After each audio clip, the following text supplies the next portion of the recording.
Hey everybody, it's Rapid. Welcome back to the channel, and today we're continuing the Does It Work series with the Chimera IFV from the Warhammer 40,000 lore. The question is, how did they get to that? From this. And how about some portholes along the side for individual firearms so the fellas can stick out their guns and shoot people? Good. And you know what, Colonel? We already have the turret. We ought to get the biggest bang we can up there. I'm sorry, bang, sir? You can't hurt anybody with that pansy-ass gun. Add on some firepower. Say, you think you could make this thing amphibious? You know, get the troops across a river? No. No, sir. Thicker armor's a reactive measure. Let's think proactive here. I say equip the thing with anti-tank missiles. Then it can blast those enemy tanks before they get a chance to fire. What do you think, Colonel? Fine. Anti-tank missiles? I don't know. Where do I put them? The men will have to wear the missiles as hats. And a quasi-tank that has less armor than a snowblower, but has enough ammo to take out half of DC. Now, one thing I do want to say right off the bat is that I am going to be using the Imperial Armor book for reference because it does have the most complete and comprehensive set of statistics for what the Chimera is at least canonically supposed to be. And I do fully appreciate that whoever actually wrote the Imperial Armor book actually knew a thing or two about tanks, so it is actually reasonably well detailed, or at least as well detailed as it can be given the source material they're trying to work with. They're still ultimately trying to shove a realistic knowledge of how tanks work through the cheese grater that is Warhammer model design, but I would like to say that as much as I am about to knock it, I do appreciate the effort nonetheless. In the lore of Warhammer 40,000, the Chimera IFV is used commonly by the Imperial Guard or Astra Militarum, and also is used by other forces such as the Inquisition. Unlike its sister vehicle, the Rhino APC in the service of the Imperium, which functions more as a noble steed ferrying the Emperor's finest into the heat of battle, the Chimera is more of a workhorse and a general combat vehicle that transports and supports the countless legions of unaugmented humans that the Imperium relies on for its day-to-day defense. In this video, we will be evaluating the general characteristics of the Chimera IFV, along with asking the question, does it actually work, and would a real military in the real world actually use it? The first thing to consider when looking at any vehicle design and evaluating its viability is actually the overall size and weight. The Chimera is canonically an absolutely massive vehicle. If we were to compare it to the closest modern analog, the American Bradley IFV, the Chimera stands 3.72 meters tall, whereas the Bradley only stands 2.98 meters tall. The Chimera is also a whopping 5.7 meters wide versus the Bradley's 3.6 meters. For reference, an average human being is around 1.7 to 1.8 meters tall. The Chimera is also canonically listed as being 38 tons, whereas the American Bradley is listed as about 30 tons. It depends on the exact armor package installed. Of course, this is where we get to our first issue, and an issue we're going to find with a lot of fictional vehicles is that individuals designing fictional vehicles often dramatically underestimate exactly how much an armored vehicle weighs. Armor itself is incredibly heavy, but also the drivetrain for heavy tracked vehicles is itself a lot of weight, and you also need a fairly potent engine to drive all of that, so the end result is often that these vehicles are significantly heavier than they may look from the outside. The Chimera has a significantly underestimated weight feature. There is basically no way you're getting anything that big at 38 tons unless it has essentially no armor or uses some fairly ludicrous lightweight alloys, which it's honestly never mentioned anywhere as the Chimera is having. In fact, it's actually kind of the opposite. If you go through the Imperial Armor book, which is what we're using as the source for all of this, the Imperial Armor book for a lot of Imperial Guard weapons don't really mention alloys at all, and they mostly use various flavors of more conventional steel armor. It's not really until you start getting into vehicles used by the Adeptus Astartes, aka the Space Marines, that you start getting into the books actually mentioning some form of composite or alloys that would actually make the vehicle lighter and more durable for their size. In that respect, it is very likely that if you built a vehicle to these specs right now, the weight would be roughly double what is stated on this stat card, plus or minus a few tons. For reference, and just to give you an idea of how deceptive weight can look on armored vehicles, this is an early production Abrams which would weigh in about 55 tons, and this is a Set V2 with the Tusk package, which despite being very similar in terms of overall dimensions, weighs almost a full 10 tons heavier depending on the specifics of the armor package. So it doesn't really really take much for an armored vehicle to dramatically increase its weight. Moving on to the drivetrain, and this is where we get to easily one of our biggest problems with this vehicle, and that is the complete lack of any real suspension. If you look at the side skirts and you look at the tracks, you'll notice the tracks are basically right on top of the side skirts. There's very little distance between them, so even if the vehicle had suspension, the suspension would have precious little give. You would basically be slamming the side skirts into the ground with every bump, which isn't significantly better than not having any suspension at all. It is somewhat interesting that if you look at the Imperial Armor Cutaway, it does so essentially bogey suspension underneath the side skirts, but as I mentioned, there's simply no travel. There's nowhere for the tracks to go that is not underneath the side skirts, so it doesn't really help to put suspension if there's nowhere for the suspension to go. Now, anybody who's used to suspension being more of a creature comfort kind of thing, it's actually not a creature comfort. It is very essential to the functioning of an armored vehicle, because first and foremost, if your soldiers inside of a transport like this are getting their heads bashed against the bulkhead with every bump, they're probably not going to be in much condition to fight by the time they get to the enemy. Additionally, suspension reduces the stress to various components of the drivetrain. If you don't have suspension, now things like the axles are taking the full brunt of every hit, which is going to wear them out significantly faster. And lastly, you have things like the stabilization of weapon systems. Obviously, the more the vehicle is moving up and down, the harder it is to keep the weapon stabilized, so without any suspension, it would be virtually impossible to shoot the weapons while moving at any real speed and on anything but perfectly flat ground. So a complete lack of suspension not only hurts the vehicle in terms of its reliability, it also hurts the vehicle in terms of the overall combat effectiveness of both the vehicle and the troops inside. Now, obviously, some very early tank designs like the British Mark IVs did have very little in terms of real suspension. However, those vehicles moved at essentially single-digit kilometers an hour. So if you want to move at the blistering pace of double-digit speed numbers, you should probably have at least some suspension on your vehicle. The next rather interesting problem is the engine. Now, where exactly do you think the engine is on a Chimera? The answer is actually these two boxes on the side of a Chimera. This does mean that rather unusually, the Chimera actually has two separate engines. This isn't completely unheard of in the world of tank development. You do have examples like the Matilda that use two bus engines, or in the extreme case, you have the Chrysler Multibank used in some variants of the Sherman, specifically the M4A4 and M4A6, that is essentially 5 separate engines bolted together. However, in the real world instances of multiple engines being used on the same vehicle, the engines drive a common drive shaft to a common transmission. So while you do have multiple engines, you only have one drive shaft and you only have one transmission. In the Chimera, because the engines are on opposite sides of the vehicle, there is basically no way that they are driving a common drive shaft, which means you're essentially stuck with 2 separate engines, 2 separate drive shafts, and 2 separate transmissions. And this also creates a bit of an issue with the way tanks generally steer. In general, when tanks are steering, the way they do so is by changing the speeds of the track. So if you want to turn left, the left track moves slower than the right track. If you want to turn right, the right track moves slower than the left track. What this effectively means is that both tracks need power at all times to steer the vehicle. Or to put that in simpler terms, in this particular setup, the 2 separate engines doesn't provide redundancy. Redundancy is when either can take over and power the vehicle, albeit at a lower power level. This is whatever the opposite of redundancy is. I guess you would call it dependency, because if one of the tracks is no longer powered, all the vehicle can do at that point is simply spin in place. Personally, I'm at a bit of a loss as to what the overall advantages would be to this kind of setup, because while you are increasing the complexity of the vehicle, you're adding more parts that can fail. There's no intrinsic benefit for it.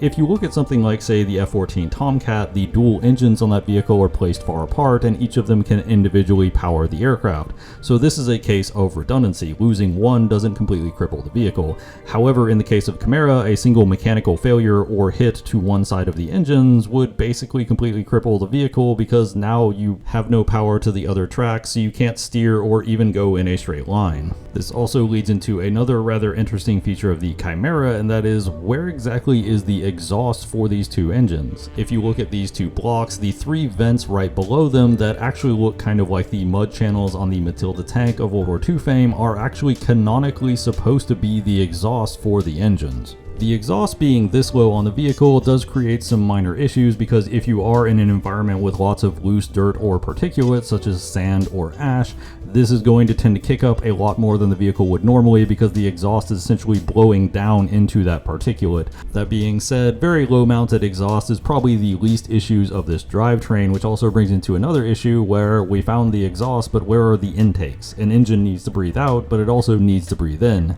And this is the other problem, is that I have never seen a good source as to where exactly the Chimera is taking in air for the engines. The two possible explanations, neither of which actually work particularly well, is number one, it could actually be in the inside of the skirt, basically right underneath the tracks, and the reason this doesn't really work is because tracks have a bad habit of taking things like dirt and mud with them when they're going on the return run, so you would probably get these air intakes clogged pretty quickly. The other potential area that I could see is maybe one of the three slots is actually an intake and the others are exhaust. However, this leads an issue in that your intake is right next to your exhaust, which means the likelihood of your vehicle breathing in its own exhaust and basically stalling out is actually pretty high. So none of these solutions really work particularly well, and I've never seen a good explanation for this aspect of the vehicle. Of course, this does lead to a rather fun and amusing detail that actually had me very in shock when I realized this, and that is, what do you think this is right here? This little piece in the front of the drivetrain. It turns out that's actually the track tensioning system, or at least that's what I saw it labeled in one of the diagrams. And to me, that is just hilarious because this actually looks vaguely correct for a track tensioning system. If you're not familiar, track tension is the idea that your tracks need to be at a certain tension because if they're too loose, the track will simply fly off the road wheels. So what you do with the track tensioning system is you use it to adjust the position of one of the wheels. Usually it's the idler, i.e. one of the wheels that doesn't have power and isn't on the ground, and you push that either forward or backwards slightly to increase or reduce the amount of tension on the track. And this actually does look like it would function as a track tension system. As far as I'm aware, the wheel up front is the idler wheel on the Chimera. You have a nice hex head that you could use with a tanker wrench to adjust forward or backwards, along with what looks like it would actually give room to do it. So somehow it looks like we have a pretty functional track tensioning system, but we completely missed having a functional suspension system.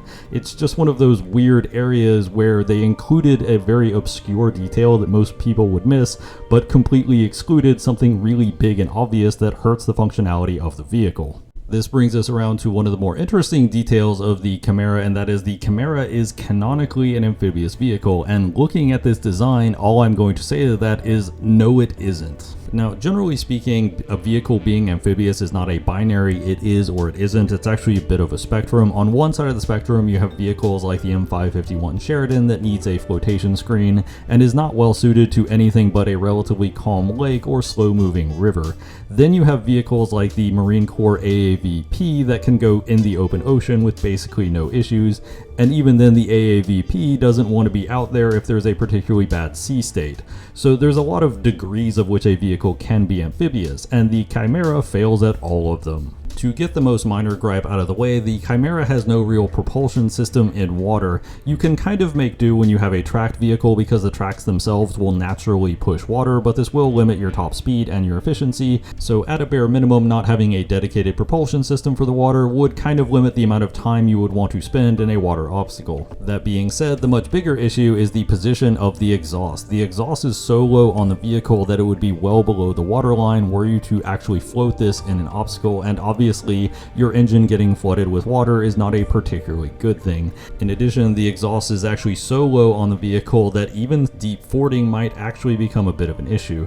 This also creates another problem because the engines themselves are not contained within the main vehicle hull, which is normally what you would want, well, on most vehicles, but in particular an amphibious one, because that means whatever container the engine is in on this vehicle has to be watertight, which is an extra layer of engineering consideration. Of course, one of the bigger issues and one of the more fundamental ones is that the whole shape of the vehicle is simply not well suited to dealing with water. If you look at vehicles that are amphibious, what you'll generally notice is a very upward sloping hull face, and often they also have a bow plane that extends out on top of this.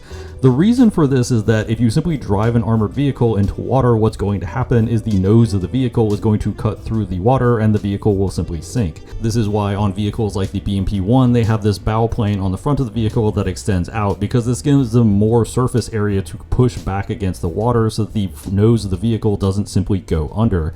The Chimera has a very pointed arrowhead nose that would simply cut through the water and the vehicle would instantly sink. It would never get a chance to worry about any of the other problems we've mentioned. mentioned. The only way a vehicle like this is floating in water is if you do a fairly elaborate conversion on it, something akin to what the Sherman tanks did for the DD models. However, this is never mentioned anywhere in the lore.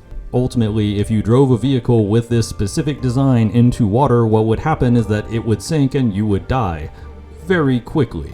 Fortunately for the soldiers of the Imperial Guard, the amphibious nature of the Chimera is about as useful as amphibious features are on vehicles in real life. That is to say, not very. You never see the amphibious feature of the Chimera used in lore, at least not to any extensive degree, and much like in real life, you rarely ever see the amphibious feature of real life vehicles used to any real effect. Ultimately, it's one of those features that is very niche and very situation specific, so the average guardsman probably wouldn't even notice that the Chimera is incapable of going in water unless their commander got a visit from the Bright Idea Fairy. This is where we get to the fun part of the Chimera, and that is the canonical top speed. Now, I'm sure, like me, a lot of you are thinking this is roughly the speed of a World War II era tank, probably not particularly quick, and you could be forgiven for thinking that. To give you at least some frame of reference before I tell you the amazing top speed of the Chimera, generally speaking, the fastest modern tracked vehicles do around 70 kilometers an hour. That would be considered a really good speed for a modern tracked vehicle. The fastest ever recorded on a production tracked vehicle that actually entered service with a military, this is a Guinness World Record, is held by the British Scorpion tracked vehicle at around 81 kilometers an hour. So 70 kilometers an hour would be very fast for a production tracked vehicle, and 81 would be a world record. The Chimera has a top speed of 70 kilometers an hour. For reference, the M1 Abrams also has a listed top speed of 70 kilometers an hour, so this video in the background, plus or minus, is about how fast a Chimera canonically goes. What's even better is that it lists the top speed off-road of 55 kilometers an hour, and I will remind you, the Chimera has no suspension to absorb any of those bumps, so anybody that is taking the Chimera at 55 kilometers an hour off-road is going to be very quickly regretting every life choice that has brought them to that moment. Moving on to the protection of the Chimera, and this is where I'm going to do a bit of a side note.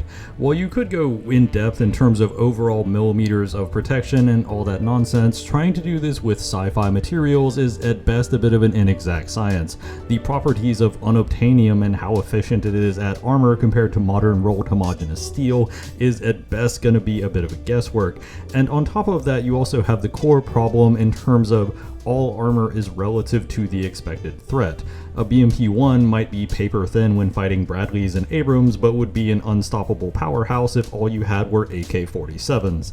So all of those factors combined means what we're really going to be looking at is canonical depictions of how the vehicles stand up versus likely and common threats. Fortunately, when looking at the Chimera, we do actually have at least some vague concept of how it stands up to in-universe weapons because it is a miniature in a miniature game and does actually have stats. In fact, old school Chimeras actually had armor values instead of toughness stats, so there were certain weapons that could not hurt you at all. So that is at least a pretty useful starting point figuring out how well protected a Chimera is. In old school 40k, the Chimera had a front armor value of 12 and a side and rear armor value of 10. On top of that, in newer 40k, it has a toughness of 9. What this generally means is that against small arms and heavy machine guns, the Chimera is very resistant or outright immune to them from the front. It is somewhat resistant to autocannons and infantry-fired anti-tank missiles, and uncommonly, but certainly possibly, can even shrug off some of the higher-powered anti-tank weapons in universe. In terms of the common high-end anti-tank weapons, we have the Tau railgun, which is at least one of the most common high-powered weapons you would fight in a Chimera, and in old school 40k, the strength of 10 on the railgun and the front armor of 12 on the Chimera would mean you need a 3 to penetrate the armor. In new 40k, the strength of 14 on the railgun and tough of 9 on the Chimera means you also need a 3 to effectively penetrate the armor. So this does give it about a 1 in 3 chance of surviving a hit from a very high velocity subcaliber round, which would be considered excellent for basically any era of IFVs. On top of that, weapons like autocannons and missile launchers have generally needed around a 4+ or a 5+ to penetrate the armor, so you're going to survive about half of those, maybe even a third of those in extreme cases.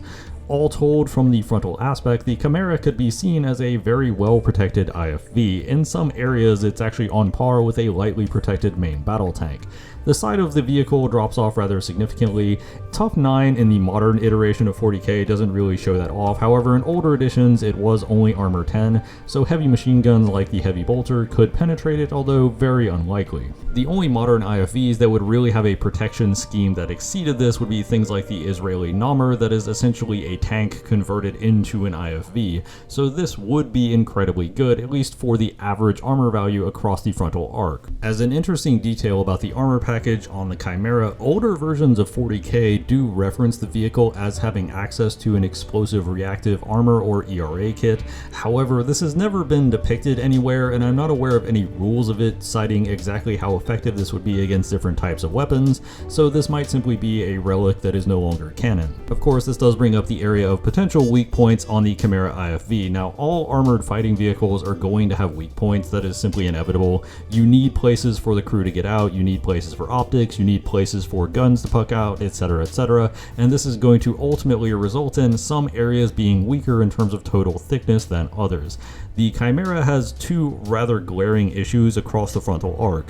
The first one is the driver's hatch that also has what appears to be direct vision. Of course, when I say direct vision, what I mean is a way for the driver to view directly from the vehicle that does not involve a periscope. Modern armored vehicles actually use a lot of periscopes, and there are actually quite a few on the Chimera, so why it uses direct vision for the driver, I honestly have no idea.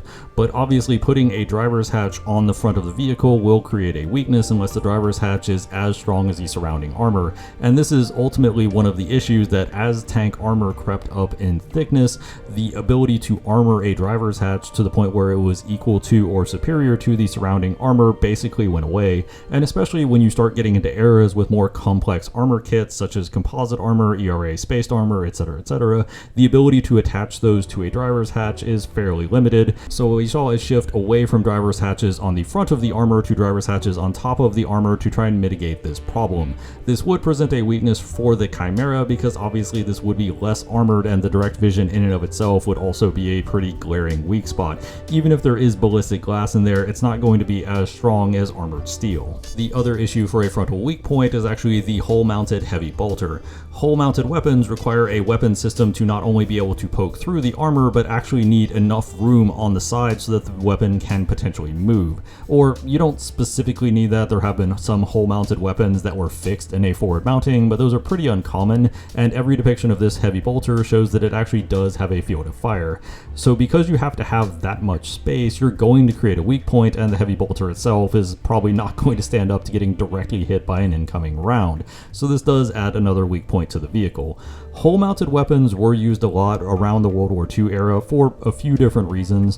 One of them was that the hull-mounted weapon was considered a semi-stabilized weapon, so as a semi-stabilized weapon it could be used more efficiently as a counter-ambush weapon than the slower traversing turrets at the time. While the hull-mounted machine guns did stick around a little longer than the forward driver's hatch on the front of the hull, it didn't stick around that much longer and got deleted into the early Cold War as armored values crept up and the threat to tanks from anti-tank weapons, especially shoulder-fired ones, also started to creep up. Now, I have seen some individuals point out that the sides of the Chimera are relatively flat, and this is also true of a lot of other vehicles in the 41st millennium. However, this is not as big of a downside as you might think. Ultimately, the point of sloping armor is to provide a comparable level of protection at a lower actual thickness of armor, so you can simply increase the thickness to compensate, and this is also where we look at one of the core features of the Chimera from a protection standpoint from the sides that I think a lot of people don't fully grasp, and that is the Chimera actually has double stacked side armor. The internal side hull of the Chimera on top of the side skirt are all depicted as always being exactly the same thickness. On top of that, sandwiched between those two plates, you have the entire drivetrain, the engine, and even some fuel tanks. All of this can potentially absorb hits and reduce the energy of an incoming round. So especially against shoulder-fired weapons that rely on chemical energy, it would be fairly effective, and at a bare minimum could reasonably reduce the energy of an incoming round even if both of the plates individually are not capable of stopping it. It's also worth factoring in that most modern armored vehicles have a protection model that anticipates 30 degrees of attack from the frontal arc. So if you were to go off to the side slightly of essentially an angled Chimera and fire a round, around, it's going to have to go through 2 double stacked side armor plates that are also stacked lengthwise, along with all of the internal components involved, and a lot of rounds simply are not going to be able to penetrate that much raw material. So it's pretty unlikely that shots across the frontal arc, even if they do hit the sides, while steeply angled, are going to be able to penetrate into the main passenger compartment. This neatly segues into the second part of survivability, and that is not just the survivability of the vehicle to avoid a penetrating hit entirely, but the ability of the vehicle to survive a penetrating hit into such a way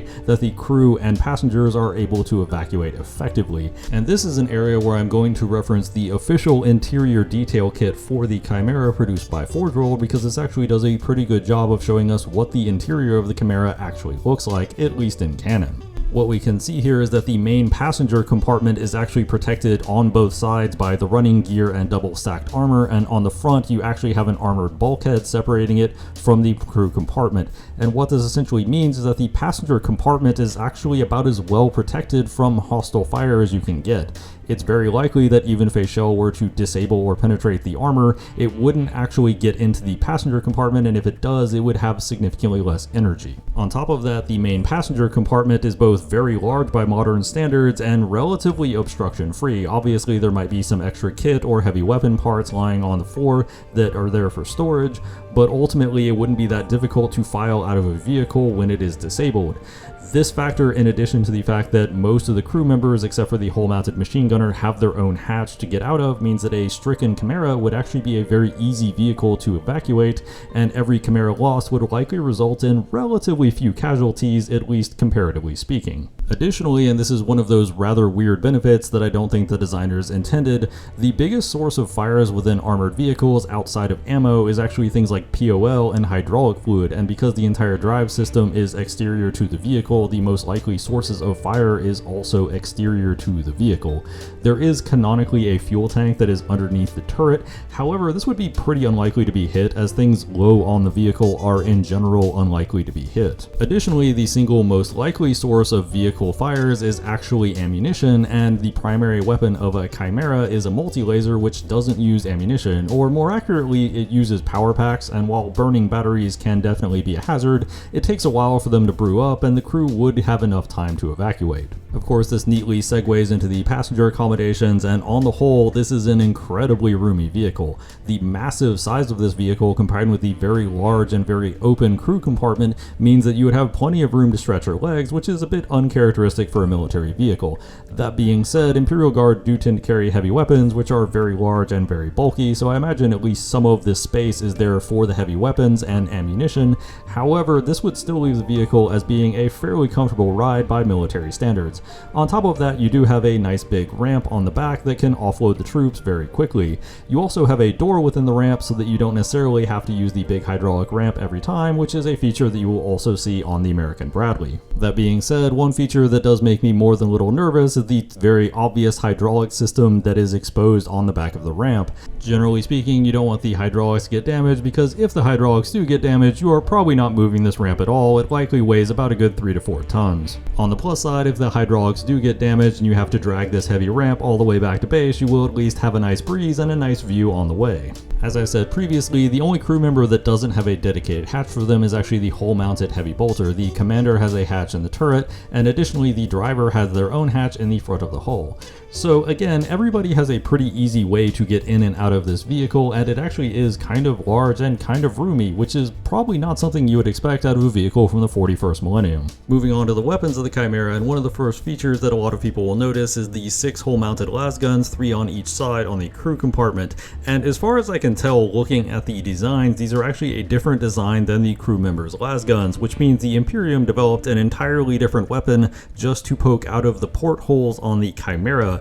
And if you're thinking developing an entirely different weapon that works similarly to the infantryman's normal weapon just to poke out of the portholes on an IFV is a stupid idea, you're right, but it actually was done. This is the American M231 firing port weapon that was specifically developed for the Bradley, and if you look at it and you think this is an M16, you are actually completely wrong. This is more like an open bolt machine gun that uses the same form factor as an M16. The reason that they use the same form factor as an M16 is they didn't want it to be too complicated to train the infantrymen on it. If you're asking why they developed an entirely different weapon just for using from the firing ports of the Bradley, I have no idea. The best explanation I could really come up with is that it's for nuclear, biological, and chemical sealing of the vehicle. You have the little screw on the front of the muzzle so you can screw it into the firing port and shoot out without necessarily leaving any real gaps or openings, but ultimately it is just a very weird weapon, and for some baffling reason they also gave it an obscene rate of fire, which didn't combo well with the fact that it was supposed to use normal 30-round magazines, which would expend very quickly. The Army also for some reason tried dismounting this and using this as an infantry weapon and ultimately concluded that was a terrible idea. So while yes, it is absolutely a weird and terrible idea to make an entirely different weapon that is very similar to your infantryman's normal weapon just to poke out of a firing port, it actually is something that a real military did. That being said, the up-armored versions of the Bradley actually deleted the firing ports entirely with the addition of the add-on armor packages on the side, so while the US Army did initially go to all of this work to make firing ports for the vehicle and even develop weapons for it, they ultimately decided it was kind of a stupid idea and just abandoned it. This actually segues into a rather bizarre but accurate detail on the Chimera, and that is these little things on the side of the troop compartment are actually periscopes for the infantry. You can see they're actually lined up, one with each of the las guns, that would theoretically be used by the infantrymen to aim the las guns. And yet again, it astounds me that they got this correct and yet somehow didn't get a working suspension system on this vehicle. The hull-mounted weapon system is usually a heavy bolter, although there are heavy flamers that have been used. One area that I think is actually kind of interesting is that it never depicts any kind of optic being used for the heavy bolter, so this does reinforce the idea that I had when evaluating the bolters, that perhaps the little thing on top of the barrel was actually some kind of optic, and that's actually what the gunner is using. Interestingly enough, in order to get the heavy bolters to actually work on the Chimera, they actually had to put a real barrel into the heavy bolters, and if we do an evaluation of heavy bolters and the other variants of the bolter in another video, that is one of the issues that will come up, is most of them don't actually have a barrel at all, whereas the Chimera version does, because the magazine feed would have to be moved significantly further back to be actually inside of the vehicle. Now, how easy it is to man a heavy bolter from inside of a vehicle, I can't really give any good assessments. This also leads into another interesting question, in that we have no real way to evaluate the optics and fire control systems of the weapons system. There simply aren't enough reliable sourcing to tell us how good or bad they are, so we'll just have to assume that they're at least decent enough to keep the weapons on target. Of course, this seems like a decent time to at least discuss the common fixture that you will find on many Imperium vehicles, and that is the Hunter-Killer missile. Now, one interesting feature of this missile is that it is likely not a fire and forget missile. It likely has to be guided by the operator, and we can draw this conclusion based on the nose. The nose is a conical shape, which is not typically associated with fire and forget missiles. In a fire and forget missile, you usually need some sort of seeker to actually be able to see the target. A conical nose implies that it is either radar guided, which is very unlikely because the Chimera itself would have to have a radar in order to do that, or alternatively, that it is receiving guidance directly from the fire control system on the Chimera. So the most likely scenario here is that you have something that is either optically guided or perhaps a laser beam riding missile, something along the lines of a tow missile, which in turn effectively means in order to use a Hunter-Killer missile, the commander is likely having to paint a target and keep the target painted either optically or with a laser during the entire flight time of that missile. Of course, the final and most iconic weapon that you'll generally find on the Chimera is the multi-laser. The multi-laser is an incredibly high rate of fire laser weapon, and I actually did consult with a physicist on this to get his thoughts on how exactly a laser system would work on a real combat vehicle. One thing I do want to briefly mention is that there was mention in one of the 40K novelizations of actual drop in a laser weapon, and I had a suspicion about this, but I decided to get the physicist idea on it, and it turns out my suspicion was correct. The problem isn't that lasers aren't affected by gravity. Ultimately, lasers are light, and light is affected by gravity. The problem is that the distances involved and the power of the laser would have to be so obscene that the likelihood of a normal Earth planet gravity affecting it in terms of its path is based basically zero. You would have to come up with a scenario that essentially doesn't exist. So while technically possible, laser drop, quote unquote, is practically impossible. Additionally, the physicists did seem to think that it was viable to use laser in adverse weather conditions, although you might have to crank up the power, which would reduce the number of shots you would get per power pack. Of course, this did lead to the realization that the multi-laser was perhaps the least efficient way that you could possibly use a laser, at least within atmosphere. It turns out when you fire a laser within atmosphere, you're actually heating up the air and creating ozone. This means each shot from the multi-laser is making each subsequent shot less efficient and less powerful. Or to put it in the very technical terminology of the physicists that I talked to, pew pew pew is for space, whom is for within atmosphere. Anyways, this does mean that the multi-laser is more optimized for vacuum, which the Imperium doesn't really operate in, at least if you're a normal infantryman. So on the whole, this is the least efficient way to use a laser weapon, but it would still technically work. With that being said, the biggest issue I have with the Chimera in terms of the firepower aspect is that you are operating with a one-man turret. This means your commander is operating as the gunner, also the loader, especially if you have more projectile-based weapons, and would also be operating things like the pintle-mounted heavy stubber or the 100 killer missile. And this is a lot of tasks for one person to do. We know from the experience with French tankers during the invasion of France in World War II that when you only have one person that has to do a bunch of different jobs, it's less of a tank that is able to move and shoot effectively and more of a semi-mobile bunker. So now we finally get to the big question of, does it work? And unfortunately, while the Chimera does have some pretty good sensibilities for a fictional vehicle in terms of the overall armor layout, the crew protection, and even the weapon systems to an extent, the drivetrain just does not work on any level. The complete lack of suspension and the rather awkward dual engine setup would result in severe mechanical issues that would plague the vehicle, and you likely wouldn't get it more than a few kilometers without having serious problems. But this does raise the interesting question, how would you fix it to where it does work? Obviously, the first issue is to raise the side skirts, especially because the Chimera is using bogie suspension. You wouldn't actually need that much room for the suspension itself, so simply raising the side skirts and the internal hull plate so that you had at least some travel on the suspension would help out a lot. Additionally, one other thing you could do to help out the viability of the vehicle would be to remove the hull-mounted heavy bolter gunner, move that gentleman up into the turret to assist the commander with his tasks, and then put the two engines right next to the driver. That would also create greater mechanical reliability as well, and at that point you would basically just be looking at a modern IFV, but then again, there are reasons why modern IFVs have those design sensibilities. In all other respects, however, if we exclude the drivetrain, I do feel like the vehicle functionally works. There are minor gripes I have with things like the armor profile and the weapon layout that could be fixed, but on the whole, if you were to fix the issues with the drivetrain, the vehicle would definitely work. As for the final question we're going to be answering today, would a modern military adopt it? And the answer is no, but probably not even before you get to the drivetrain. The Chimera likely wouldn't be considered for most militaries unless it offered a significant increase in capabilities because of one very simple factor, and that is the Chimera is absolutely massive. The height alone would exclude it from a lot of militaries because of its inability to fit in things like garages or transport vehicles, and the width is so ridiculous that it likely wouldn't fit on your average rail car, so railheading this vehicle would be nearly impossible. It's one of those weird issues where in order to successfully adopt a Chimera, you would basically have to completely change all of the logistics you have around armored vehicles. So it would have to be the best thing in the world for you to even consider it, and this just kind of isn't. The weapon systems on the whole are mostly just variations on what we currently have. The multi-laser likely wouldn't perform significantly better than a normal autocannon, things like heavy bolters, hunter-killer missiles, we have at least equivalents of on modern vehicles. So the idea of upending your entire logistical train to support a vehicle that has dramatically larger characteristics in multiple areas just wouldn't really fly with a lot of militaries. The only thing that I think most militaries would be interested in, and the physicists kind of confirmed this, is the multi-laser, and more specifically the power plant on the multi-laser.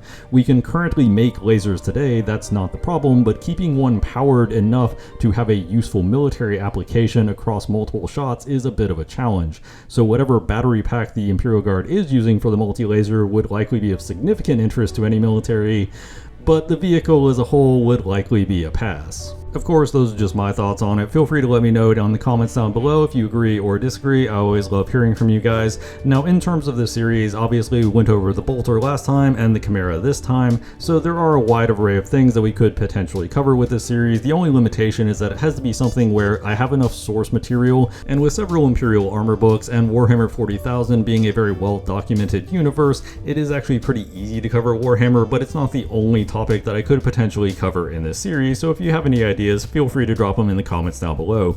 If you liked the video, a like and subscribe always helps out the channel. As always, danke bitte, tschüss.